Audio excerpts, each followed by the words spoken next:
Good evening, everyone. Buonasera a tutti e benvenuti allo Event. Thank you for being with us tonight. For the Italian friends, per gli amici, le amiche italiane, I would like to say, vorrei indicare che abbiamo un canale di traduzione. Potete vedere, c'è nelle icone in basso, dovete schiacciare dove c'è scritto inglese, dovete schiacciare l'italiano, così potete seguire l'evento, traduzione italiano in diretta. So, thank you again for being with us tonight. I believe all of us are here because we want peace. We have been working for peace for a long time in different ways. I can say this because I know many of you.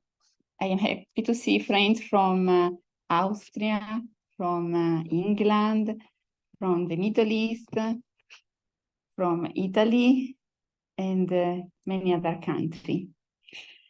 We are working for peace because we believe the meaning of peace is not only the opposite of war, but is something more, and this is the only way to a safe future for all humankind. The last event in the Middle East shocked us and called for peace more than ever. I have friends on both sides, Muslim and Jewish women, that call for peace, women united to say stop. I think our presence here tonight is a precious contribution because still we believe in peace. And as Mrs. Moon, the founder of Women Federation, always tells us, we need to be strong and determined women, maintaining our lovely hearts to heal the world. Anyway, we are here tonight to listen a special testimony from Lisa Clark from Italy, even though I realize she traveled all over the world. Maybe she will tell something about that. And exactly from Florence, we discovered that she has spent her youth in the same country, same city, Florence. I am from Florence, but actually the same part of the city, just we were neighbors without knowing it. She lived in Sarajevo, Bosnia, during the war in the 90s, and later spent time in Kosovo, building bridge across the front lines, responding to a call from civil society in Eastern Democratic Republic of Congo.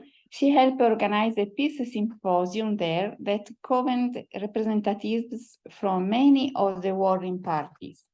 In more recent years, Lisa has been involved in disarmament campaigns, including the international campaign to abolish nuclear weapons, which was awarded the Nobel Peace Prize in 2017 for its role in promoting the UN Treaty on the Prohibition of Nuclear Weapons, which entered into force in 2021.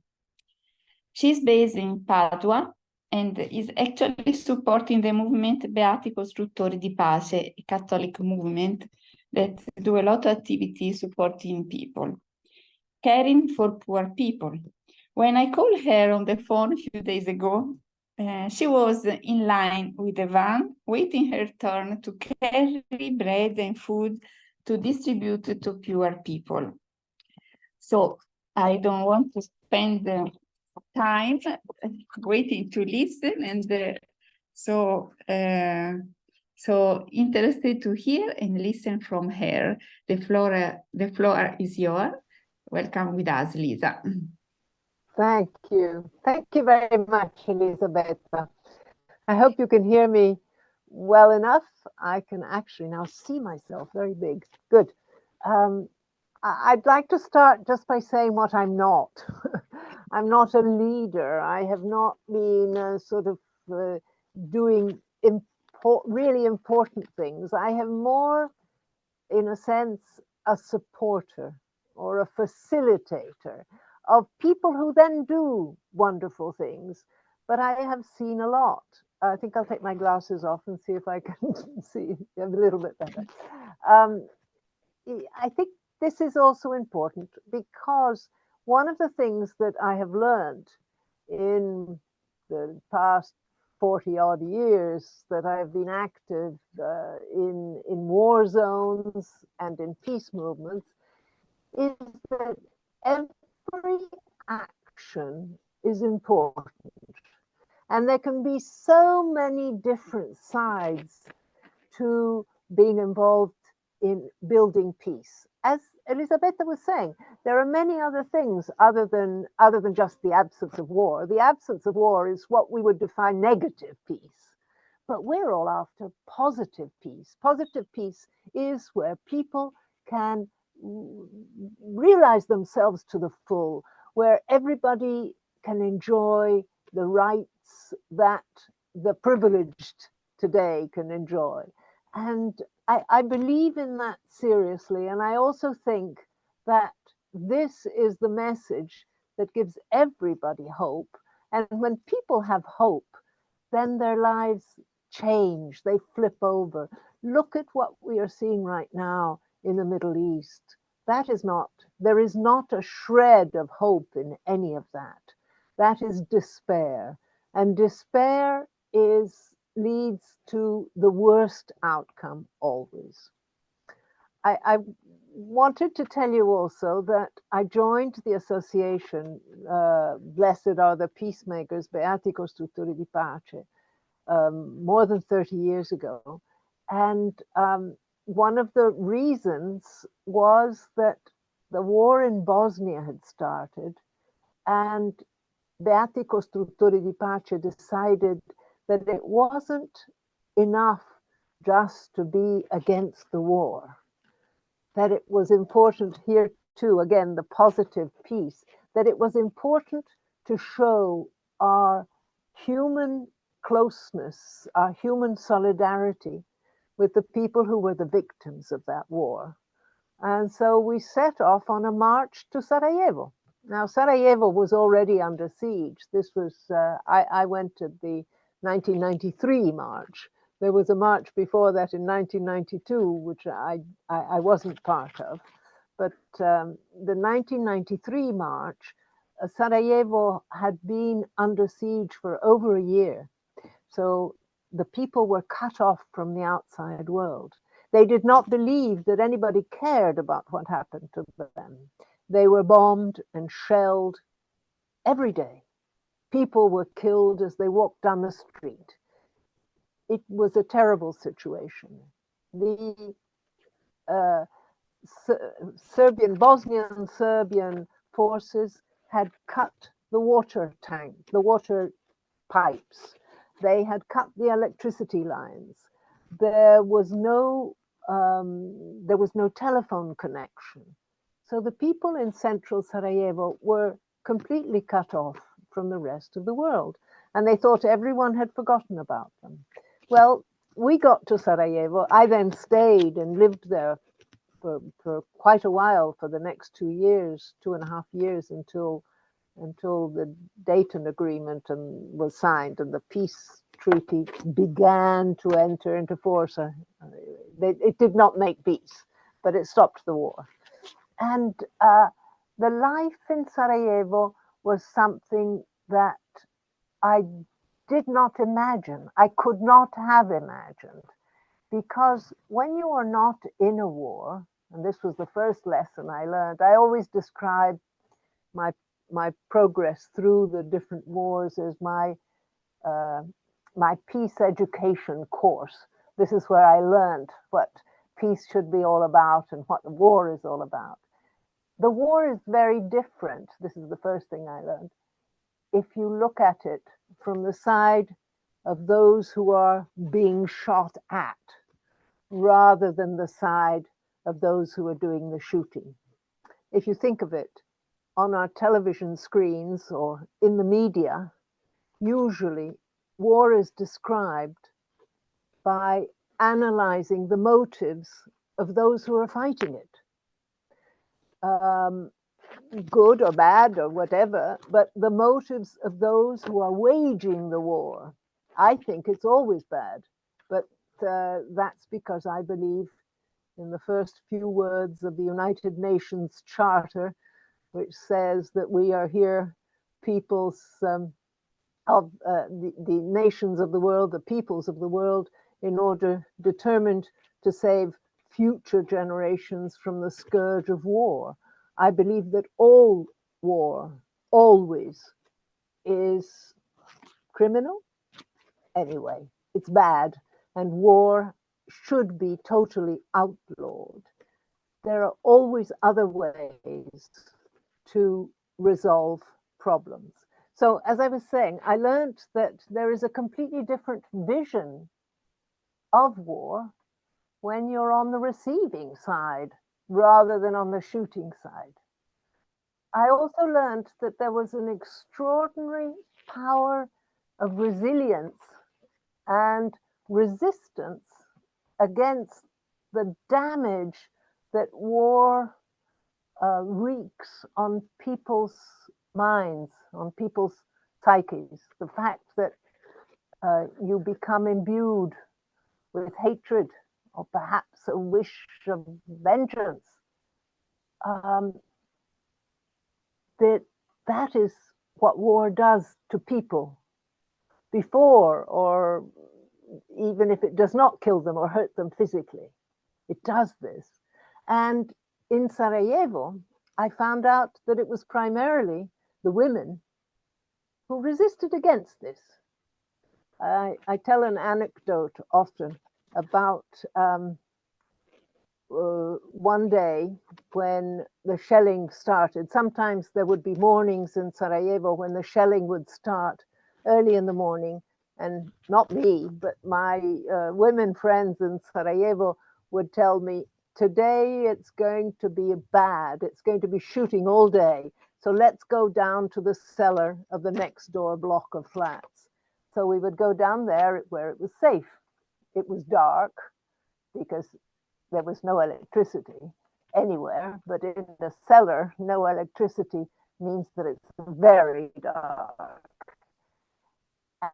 And there would be children, a few men, mostly only elderly men, of course. The young men were else, or in the police force. Those were the only alternatives for young men, able-bodied men. But we would go down into the cellar, and this one day when we went down there, this was a situation that happened always. The women, or one of the women, or more of the women, would take care of the children in one part of the cellar, and the men would sit in the other part, and in the other part they would smoke, and they would have conversations about, I would know how to stop this war, or I would know how to win this war. They would all be talking like that. And the women, what would they be doing? The women would organize a sort of homemade school for the children. They weren't their children. They could also have been their children, but they treated them like mother teachers, as it were. And one morning, this a little boy who would have been about 9 or 10 years old couldn't get his numbers right. His times tables is 6. At one point, he shouted out, "Oh, but I don't know what that is, and why should I have to learn to know what 6 times 7 is? There's a war outside, don't you know?" And this wonderful motherly teacher, who was more a mother, of course, answered back to him, "My dear boy, the war will soon be over, schools will reopen, and you must not be too far behind." And I felt that was the second lesson I learned, that there is so much importance in just a few simple words of hope, of normality, of life continuing,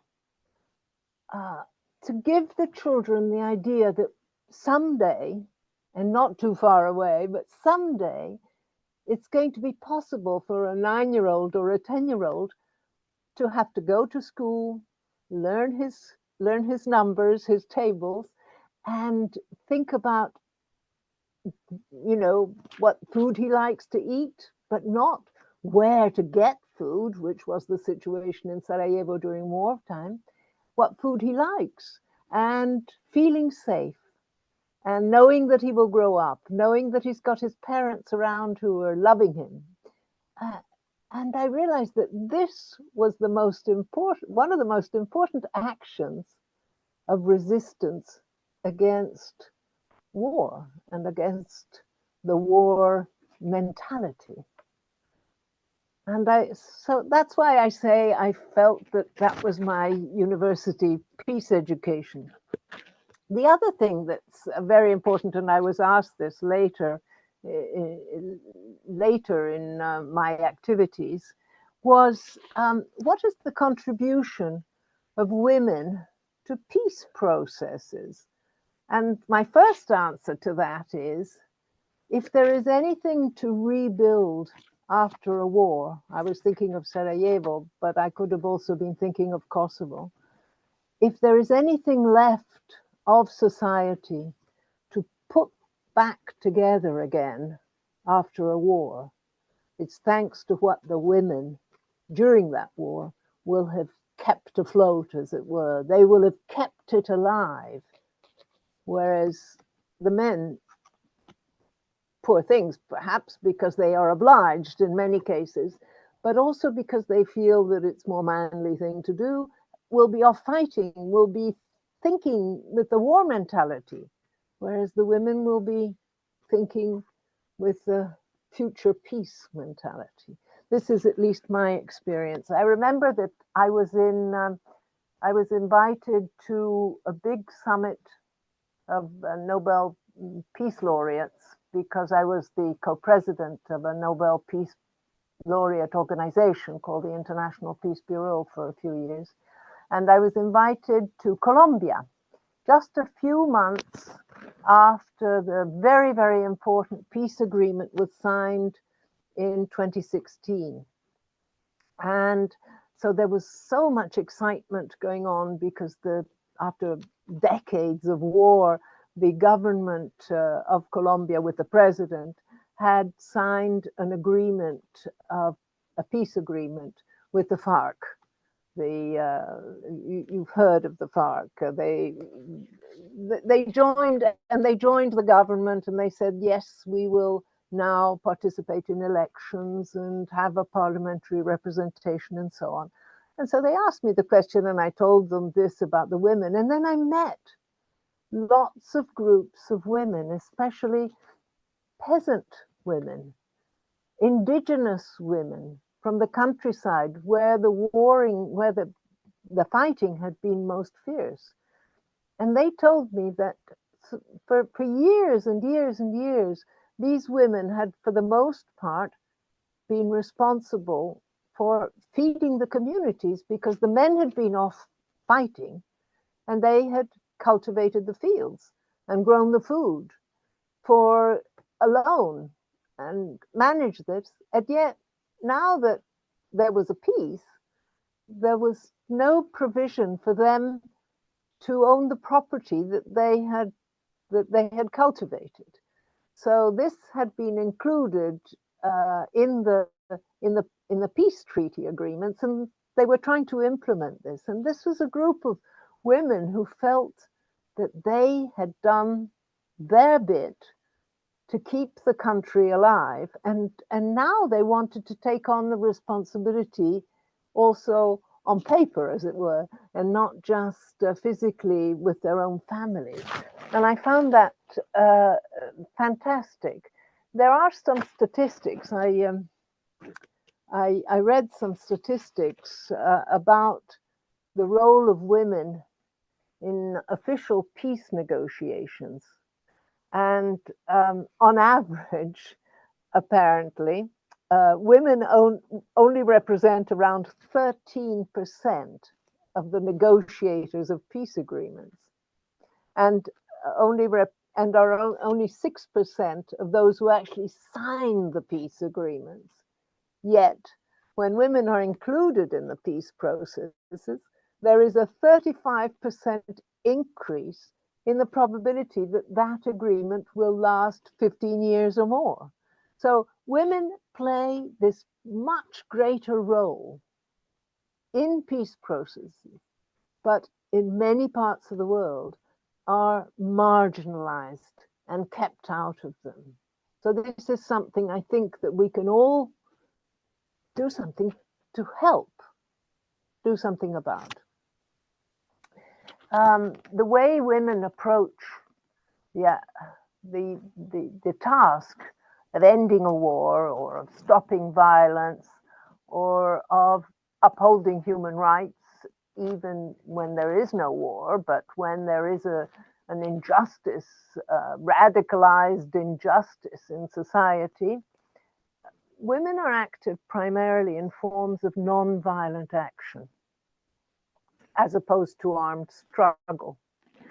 And this in itself, women's participation, makes every action more inclusive, more representative of society as a whole. When women are involved in mass nonviolent actions, it's usually because every element of society is involved, including children sometimes, or people with disabilities, for example. And it's not just the strong, healthy, young male who's in the fighting lines, who's part of the armed struggle. That's a small part of society. And that small part of society, there's a wonderful book by two American researchers. I've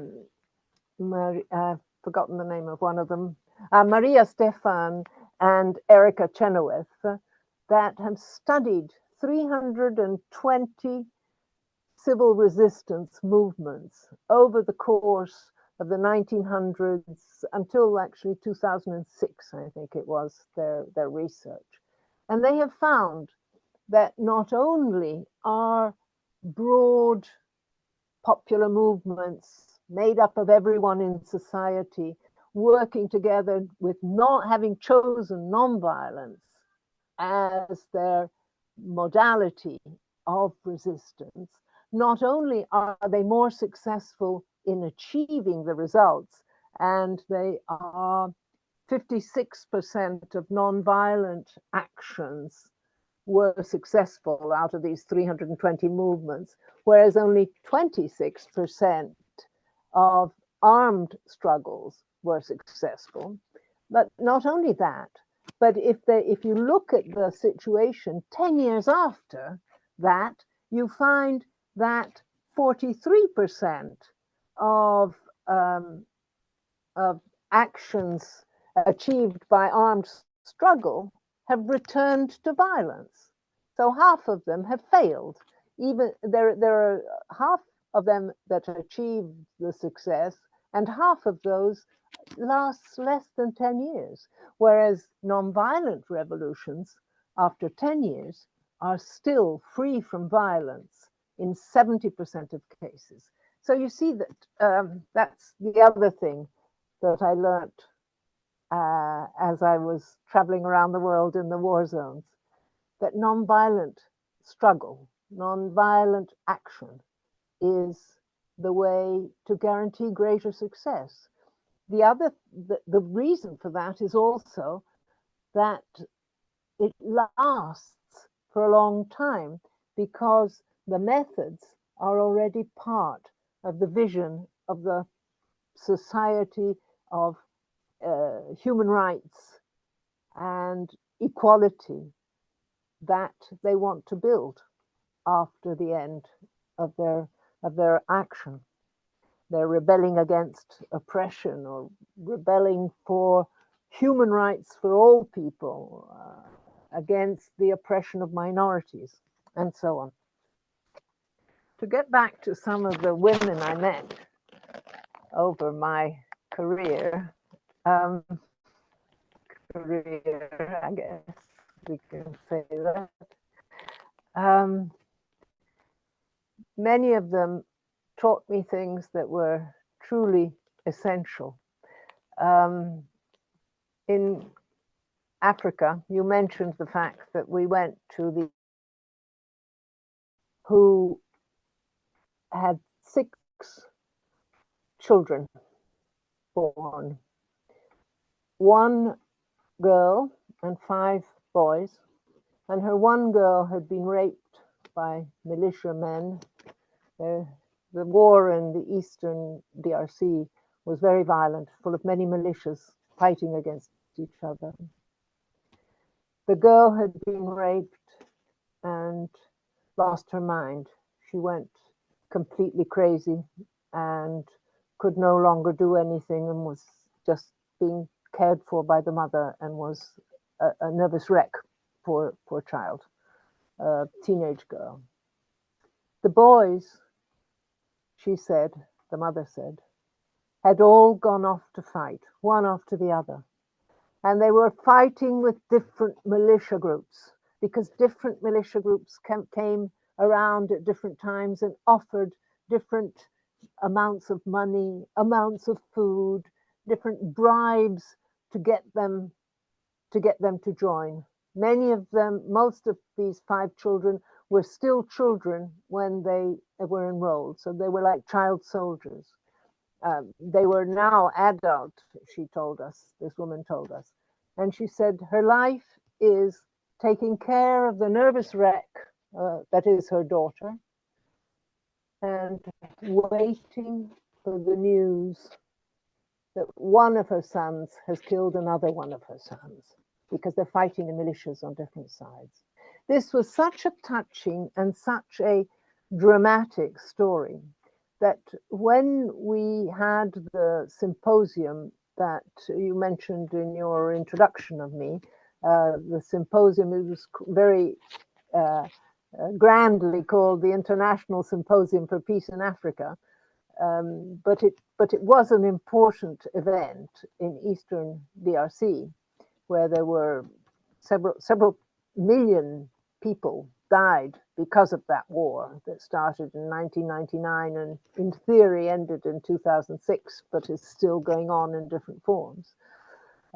This was 2001 that I'm talking about, the year that we said that in the symposium, where there were people talking from all the warring factions, so there were generals, there were presidents, there were ministers of different parts of the country, and we said to the organizer, who was the bishop of Butembo, where we were, we said, we think that all these people should listen to this woman's story, because this woman with her 6 children tells us what this war is all about.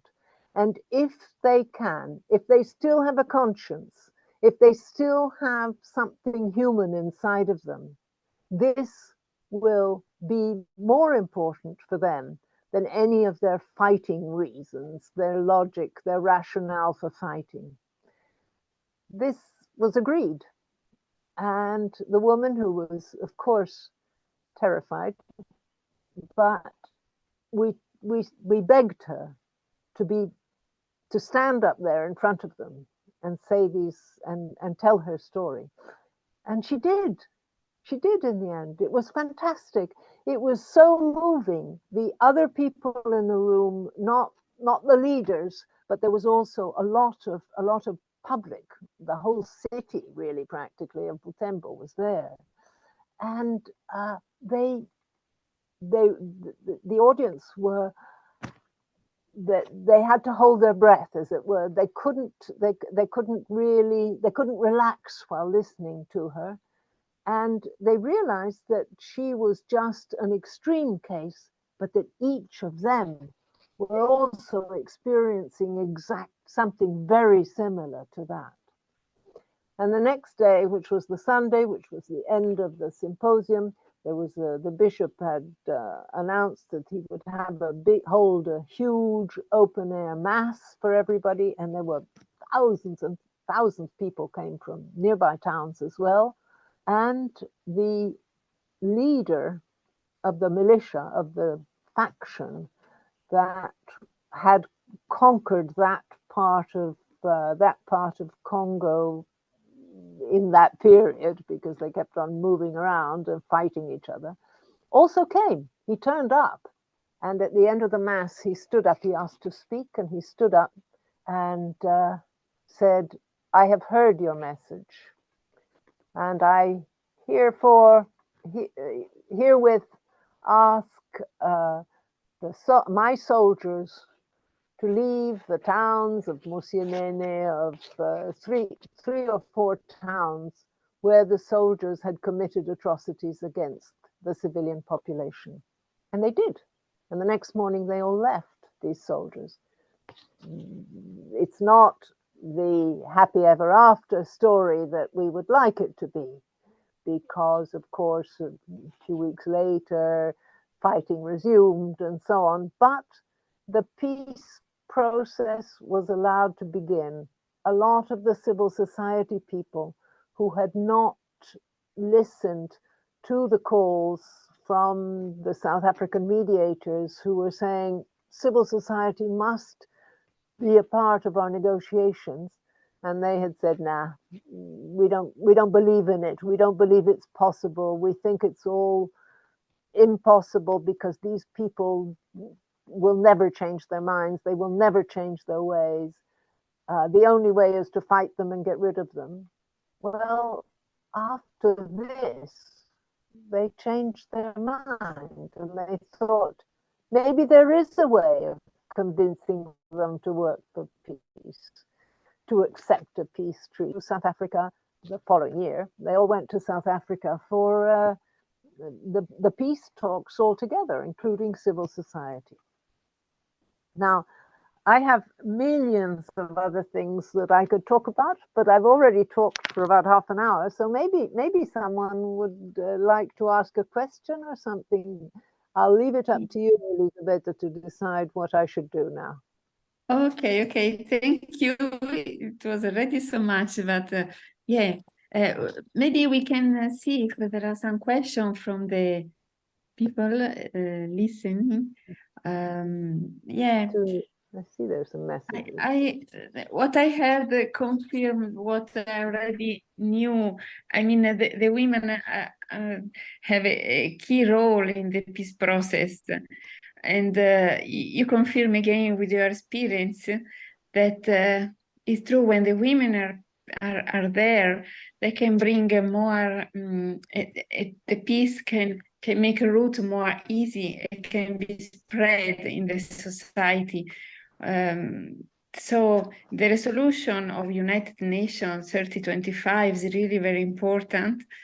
And but actually it was signed in 2000, I think, and all the nations should apply for that. In reality, we see it's not yet. Yeah, but the more and more again we realize and we know that women are so much needed, and so much need to stand up for peace, and to bring their contribution with their inner quality. Yeah, someone would like to ask something to Lisa?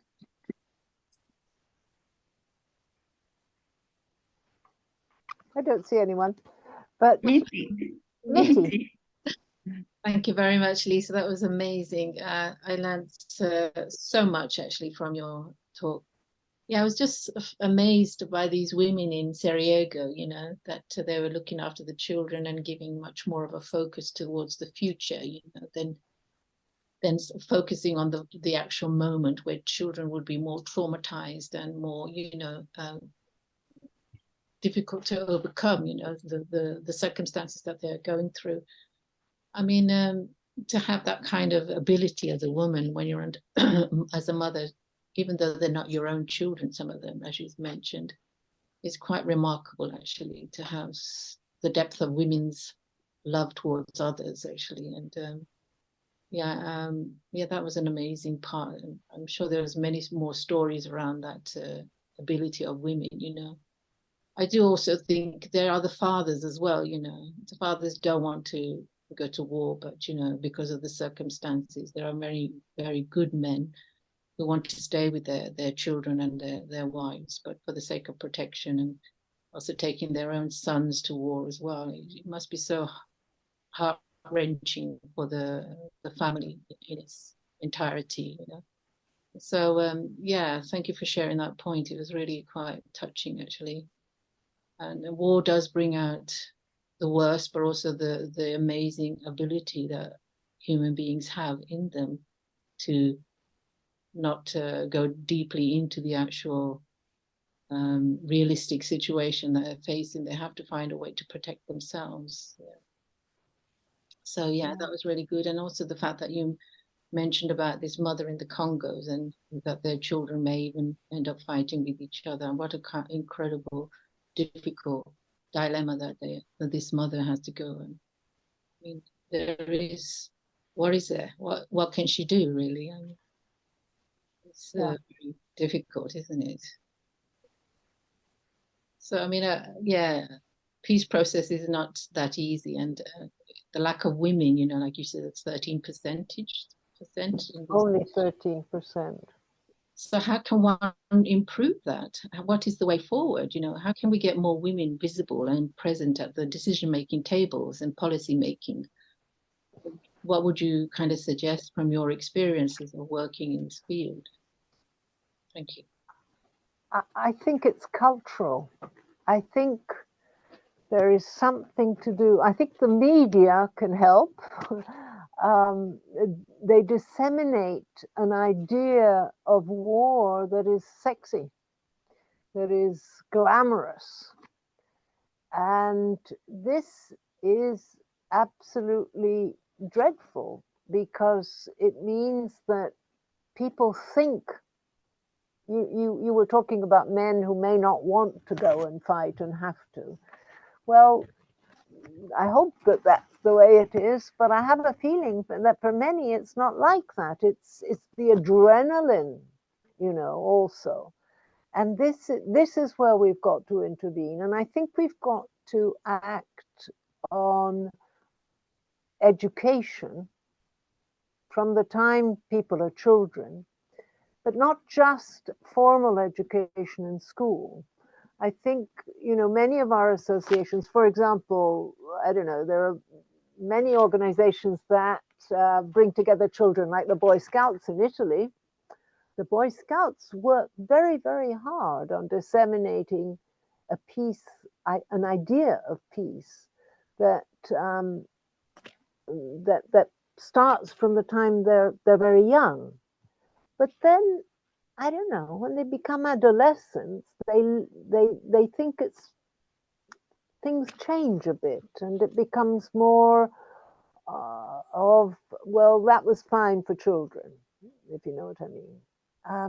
And I think that there's something there that we could do. I think Resolution 1325, of course, gives us the means to do that, to implement these principles in national school curricula. But we still haven't done it in Italy, certainly. I dare say we haven't done it in the United States, which is my other country, even less, I would have thought.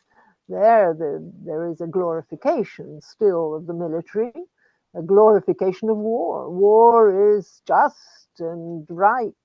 Whereas in my experience, war is never just, even if it's on the right side, as it were, even if it's fighting against the horrors. Well, let's look at the situation we have right now. What Hamas did in Israel is horrifying. It's a horror.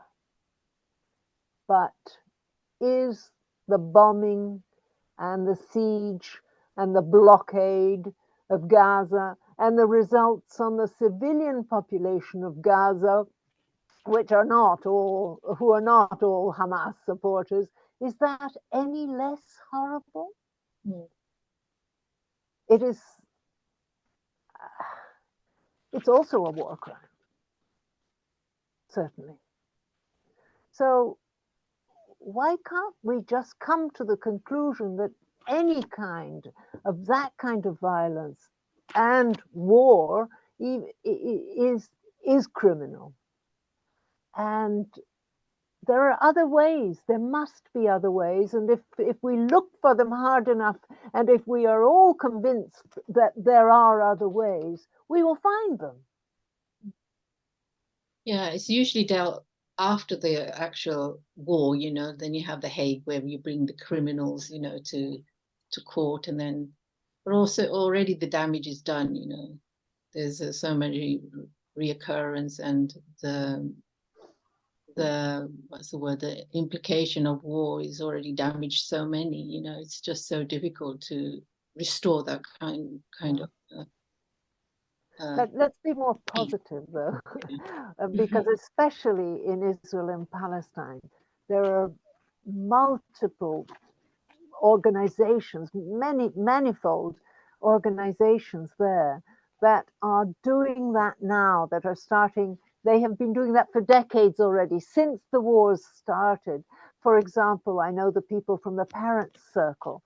Parents Circle is the most incredible organization. They are the parents who have lost a child, or more than one child in some cases, a child to the violence between Israelis and Palestinians.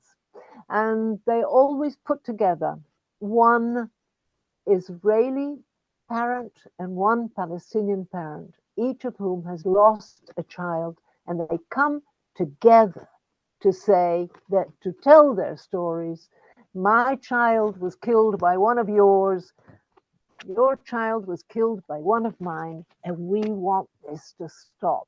And we want this to stop forever. We don't want vengeance. We don't want war for anyone else. We want peace and future for our children.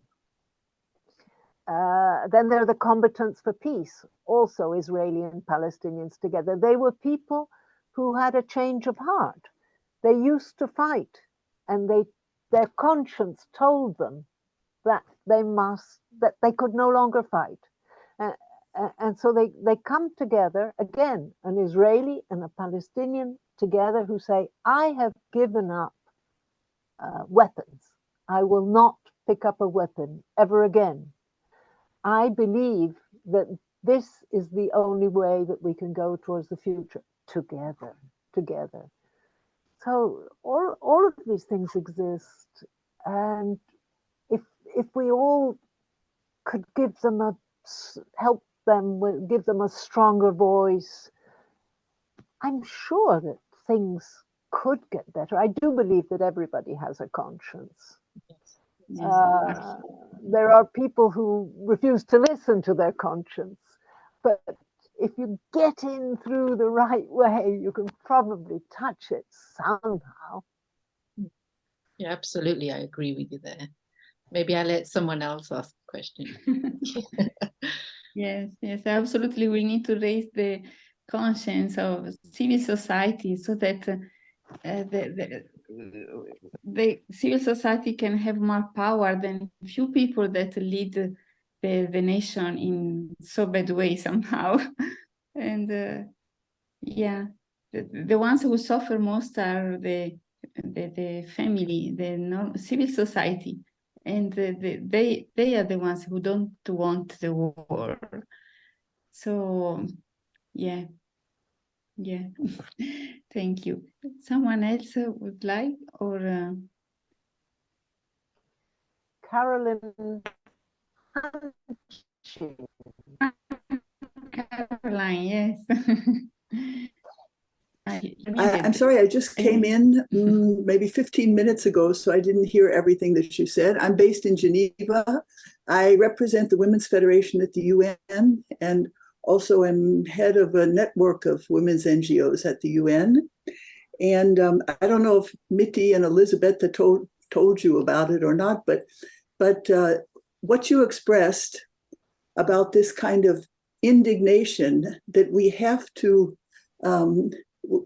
create some kind of wave, some kind of movement globally, I think beginning with women, and maybe beginning with bereaved parents, as you talked about, people who really suffered this and saw what can happen when you decide to make peace and reconciliation.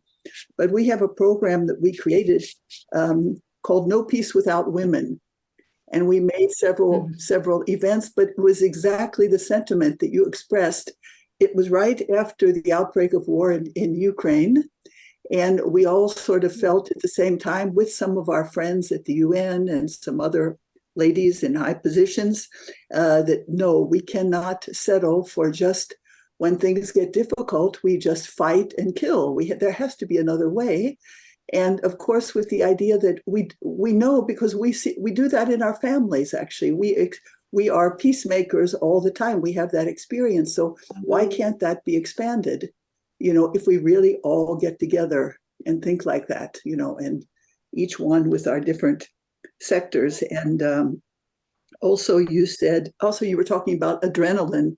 And I thought, actually, I don't know if there's any greater adrenaline to being able to make peace, to see some kind of thing that's escalating out of control. And you actually can be part of the one that is helping to calm things. But we don't see it like that. The news doesn't portray it like that. But it could be something that could be sort of pursued. Yeah. Yes. We use the fact that we are peacemakers in our families is of course the best example to think of. But we in Italy, who are very city-based, I mean, we've only been a country for 100 years, so for that we were lots of cities. We also use that example for our cities. When there are fights in a city or arguments in a city, or they're not armed. They don't take out the armies. They go to the city council and they try and sort it out in the city council. We have with the disarmament campaigns, the cities are playing a major role. I think we've got to involve them also. Well, they are pretty much involved in many campaigns and networks as well. But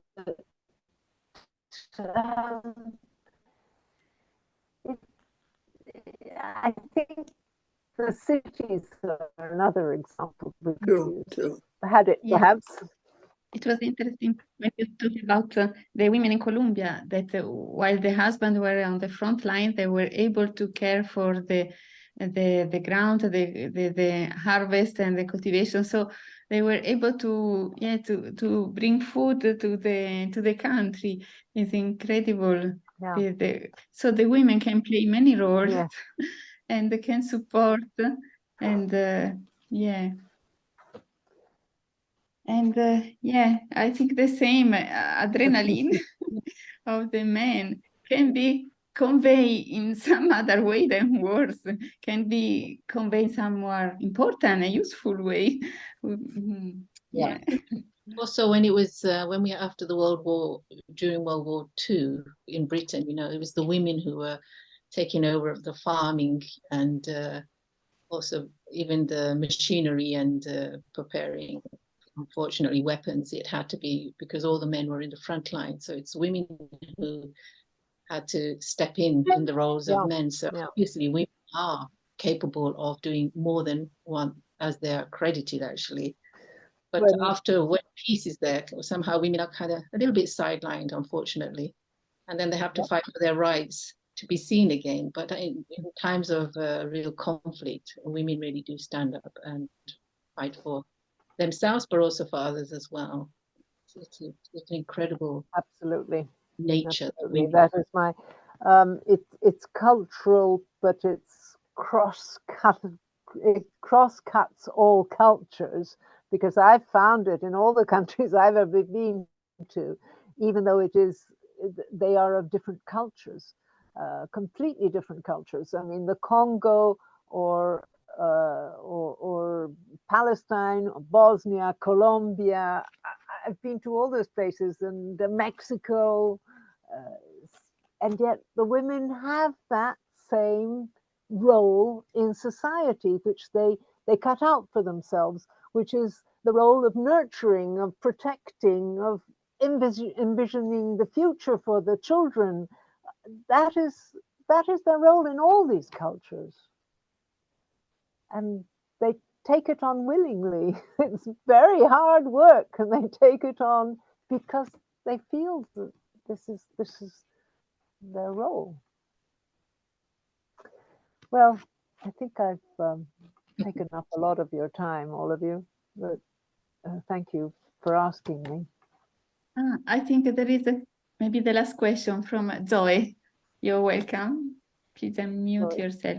She's responsible for the Women Federation in the Middle East. So, yeah. Okay, now we can hear you. Okay, thank you. I couldn't manage to unmute myself. Good evening.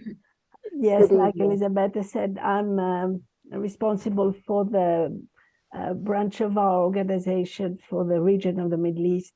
And of course, you can understand I'm particularly concerned by what I see, not just today in the conflicts, the different conflicts of the Middle East, but also from many, many years. I've been in this area and I've been concerned with the area since 2004. I cannot think of one time, of one period when there has been a total peace and a total exchange of positive solutions, except, of course, when there is an intervention and there is an idea. But I want to focus more on the future generations. This is my main concern. Today, you see in many countries, not just Israel, you have and Palestine, many countries in the Middle East, they are in conflict. And as you very well know, it's the children that are the most affected. These children, whoever they survive, they become orphans, they see atrocities in front of them. What is going to be of them in the future? Give them not just the hope, you spoke about hope, of course, give them the glimpse of a different world, that it is possible. This is always my concern. Perhaps I won't get an answer to that tonight, but this is my concern, the future generations. Yes. Thank you. Yes, I certainly agree that this should be the concern of us all. I believe that there are some things being done on this field. There are networks of youth groups. Of course, youth groups are always selected groups, and they're usually groups that young people that come from families and social settings that are already fairly positive in terms of the messages they convey to the children of intellectuals or of middle class or of universities and students and so on. But it's more difficult for the children who are without that kind of adult guidance that we would like to offer them. This is done better by missions that go and live to the country. There are many of these in religious missions. If they concentrated a bit less on teaching their religious principles and concentrated a little bit more on peace education, on human rights and so on, it would be better for the future of the world, I'm sure. But nothing is going to erase from the eyes of the children of Gaza the results of bombing from the air of the IDF. And it's going to take quite a job to convince them that the answer is not to be like Hamas, is not to try to react with to avenge what they've seen. But that is our task. That is our duty. Yeah, indeed, yeah. Yeah, my colleagues at the UN, they are studying about the making of a terrorist. What makes a human being, because every human being has, as you said, a conscience, has some positive aspiration. How does it turn the other side? Yeah, a circle of violence is never the answer. Can I just indulge and ask one more question? Okay.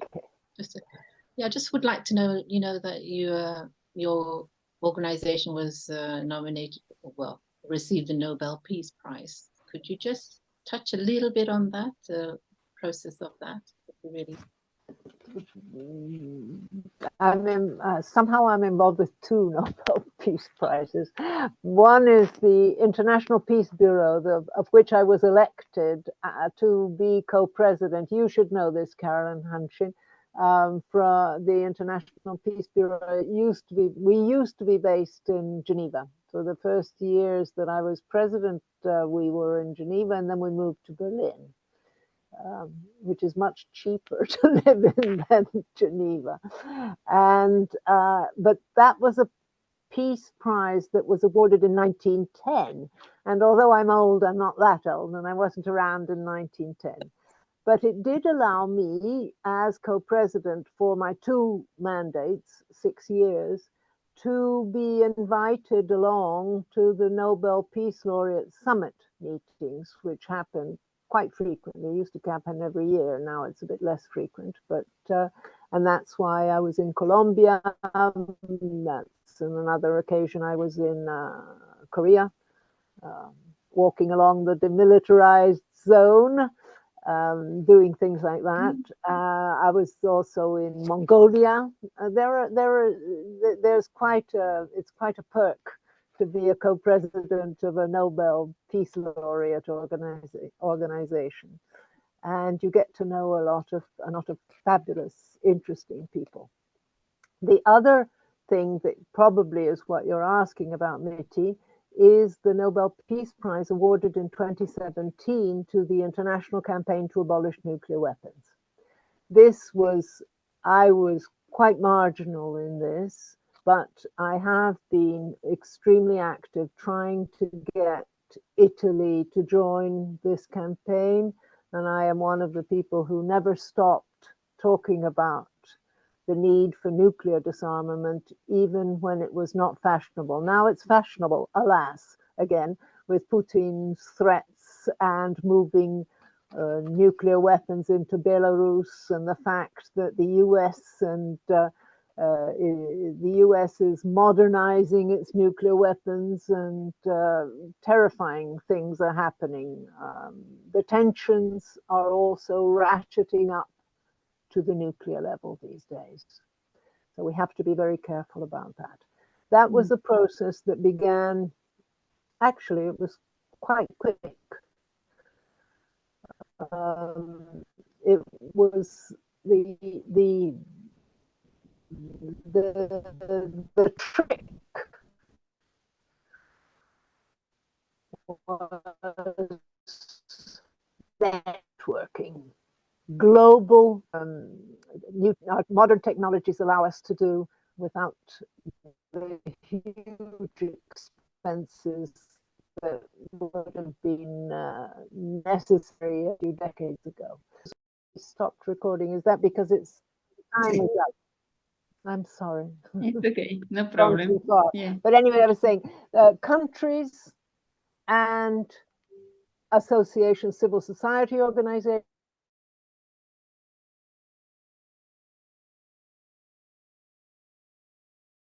trade cities, put them all together, and professional organizations, the Nobel Laureate International Physicians for the Prevention of Nuclear Weapons, and others, and meteorologists, chemists, physicists, and literary figures as well, philosophers, jurists, and so on, getting them all together, networking and saying, this can be done.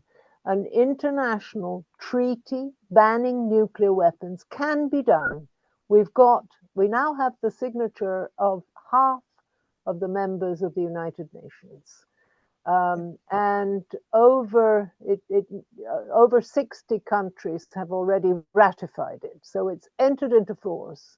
The treaty exists. And to go back to the very first point I made, which was you get to know war better if you look at it from the side of the victims rather than from the side of who's shooting. The major symbols of our campaign are the hibakusha, the people in Japan who survived the bombing of Hiroshima and Nagasaki. And in particular, a woman in her 90s called Setsuko Thurlow, and a friend of mine who is also in her 90s called Seiko Ikeda. And they told their stories, and they told their stories in such a way as to touch the conscience of heads of state and representatives of states in many, many a meeting at the UN. And the UN at first convened the conference in 2017, and the conference took place and approved the text of the treaty and opened it up for signature and ratification. As you all know how it works, the process, and it worked, and it worked. And the Nobel Peace Prize committee in Oslo decided that that was one of the most exciting things that had happened in the field of disarmament, which is, of course, one of the mandates of the Nobel Peace Prize, is to work towards disarmament. So there we are. Thank you.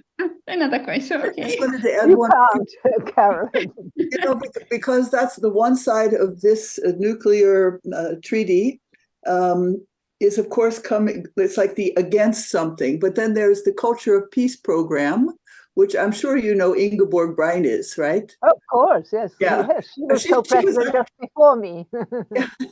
Yeah, exactly. She was also part of this No Peace Without Women program that we organized. Huh? But it's the same point with the Culture of Peace is, I mean, it put up a wave that went all over the world, which we were very much involved in, the Women's Federation. But it's important not to stop, actually. Yeah. And that's what tends to happen. You know, something new comes along and then we stop. But anyway. I've got to leave you now. They keep on calling me out there. I keep on telling them I'm coming, I'm coming. Thank you very much for your time, for your sharing. And I think you are very, very welcome to Women Federation Europe and also No Peace Without Women. We will contact you again because I think you can bring a special contribution. And thank you for all the ladies here. And I saw some sharing on the chat. They appreciate a lot your testimony. So thank you.